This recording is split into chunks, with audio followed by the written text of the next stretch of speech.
гарцны хэрэг. Гарц дээр явган зочиж гарчилж болзошгүй учраас жолооч анхаарал болгоомжтой яв. Явган зочигч нь гарцын тэмдэглэлтэй хэсгээр зам хөндлөн гарна. Зохицуулдаггүй гарц дээр явган зочигч давуу эрэхтэй. Явган хүний зохицуулдаггүй гарц руу ойртон ирсэн жолооч хурдаа хасаж хэрэг явган зочигч гарцаар гарч байвал зам тавьдаг байна. Жолооч гарц руу орох гэж байгаа явган зочигчид зогсож гараараа дохин өнгөрүүлнэ.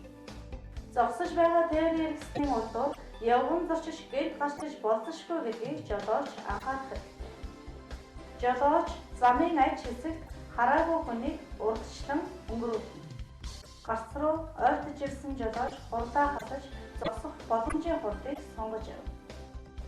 Явган хүний гарц нэвтрэх гэж байгаа жолооч гарцын өмнө зогсож байгаа тээврийн хэрэгслийн урдуур явган зочигч байгаа эсэх нь харагддаггүй.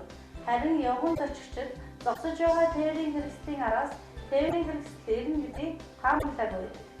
Явган хүний гарцын өмнө зогссон буюу хурдаа хасаж байгаа тээврийн хэрэгслийн араас ирж яваа жолооч түүний урдуур зам хөндлөн гарч яваа явган зочигч байхгүйг мэдсэний дараа хөдөлгөөнөө өргөжлүүлнэ. Зөвшөөрсөн гэрэл дохио асах үед явган хүний гарцыг нэвтрэхдээ зорчих хэсгийг мэдэрч амжаагүй явган зочигчид зам тавьж өгнө. Жолооч дууд дохио өгснөөрөө явган зочигч зам хөндлөн гарах хугацаа дуусч байгааг тооцоолох боломжгүй.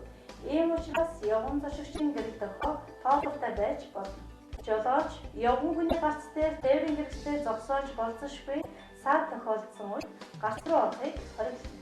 Хүүхэд тээвэрлэж яваа тээврийн хэрэгслээр зогсож байвал ойртон ирсэн жолооч хурдаа хасаж анхаарал болгоомжтой явна. Зайлшгүй тохиолдолд зогсож хүүхдүүдийг урдчлан өнгөрүүлнэ.